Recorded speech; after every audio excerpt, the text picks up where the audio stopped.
Hello students, आज के class में हम लोग जीरो वार्टन को समझेंगे कि ये जीरो वार्टन क्या होता है। आज का क्लास का मेन टॉपिक है जीरो वार्टन। जीरो वार्टन को हम लोग समझेंगे। वर्क का हम लोग के पास एक फॉर्मूला है W equal to F force multiplied by displacement. उसके बाद एक टर्म होता है वो है कॉस थीटा, वो अलग सा बात है Fs कॉस थीटा। तो वार्टन जीरो करने में हम लोग को कौन कौन से पॉसिबिलिटीज चाहिए वो हम लोग आज देखेंगे।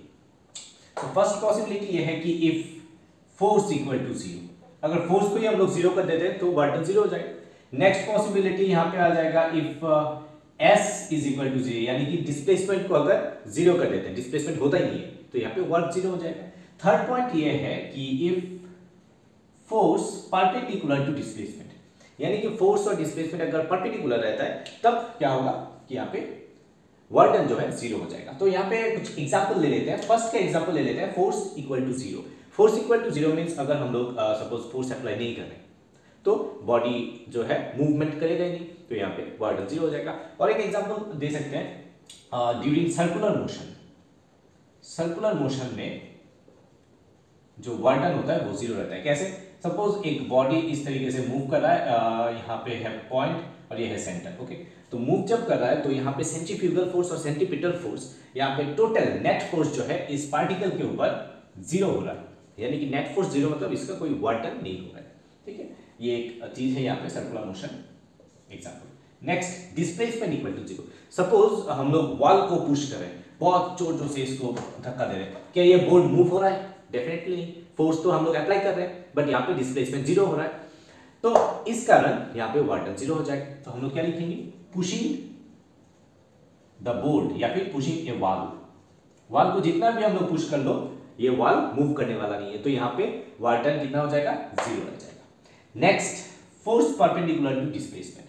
तो इसके लिए एक एग्जांपल देता हूं। आप लोगों ने तो एक मूवी देखा होगा कि कूली नंबर 1, वरुण धवन का जो आप लोगों का चहते हुए स्टार वरुण धवन का मूवी था, उन्होंने कुली का रोल प्ले किया था। उन्होंने हम लोग सपोज वरुण धवन को यहाँ पे ड्रॉ करते हैं, सपोज ये वरुण धवन है। ओके, हम लोग पकड़ लेते हैं, मान लेते हैं। तो यहाँ पे इनके सिर के ऊपर, जो कि ये कुली थे, तो उनके सिर के ऊपर लगेज होगा, तो उन्होंने ये लगेज लेकर सपोज यहां से यहां तक गया। ओके, तो जाने पर उनका जो वार्टन है कितना हुआ है? वार्टन निकालने के लिए हम लोगों को पता है फोर्स मल्टीप्लाइड बाय डिस्प्लेसमेंट। तो डिस्प्लेसमेंट इस पॉइंट से अगर हम लोग मान लेते हैं, डिस्प्लेसमेंट इस डायरेक्शन में हुआ डिस्प्लेसमेंट, और फोर्स जो कि ये एक लगेज लेके रखा है सिर पर, तो उनका एक मास होगा। तो मास वेट जो है equal to mass into acceleration due to gravity, हम लोग को पता है वेट इक्वल टू mg। तो ये वेट जो है यही होगा फोर्स जो नीचे की तरफ एक्ट होगा। तो अभी आप लोग देख सकते हैं कि इसका जो वेट है नीचे की तरफ है और ये डिस्प्लेसमेंट हुआ इस डायरेक्शन में, तो यहाँ पे जो एंगल बन रहा है दैट इज 90 डिग्री बन रहा है। तो अगर 90 डिग्री यहाँ पे बन रहा है, हम लोग को पता है कि अगर फोर्स और डिस्प्लेसमेंट के बीच जो एंगल है 90 डिग्री यानी कि परपेंडिकुलर होता है, तो वार्टन जीरो, देयरफॉर यहाँ पे वार्टन जीरो है। यानी कि वरुण धवन को कोई पैसा नहीं मिलना चाहिए यहाँ पे, वर्क अगर ये करता है इस डायरेक्शन में, या फिर कुली बनकर अगर कोई आदमी वर्क करता है तो उनको पैसा नहीं मिलना चाहिए। ऐसा नहीं होता एक्चुअली, क्योंकि work done due to this force, यानी कि ये जो वेट है उसके कारण वो वार्टन जो है जीरो होता है। एक्चुअली वो मूवमेंट के कारण, एक जगह से दूसरी जगह जाने के कारण उनको पैसा मिलना चाहिए, वो ऐसा बात नहीं है।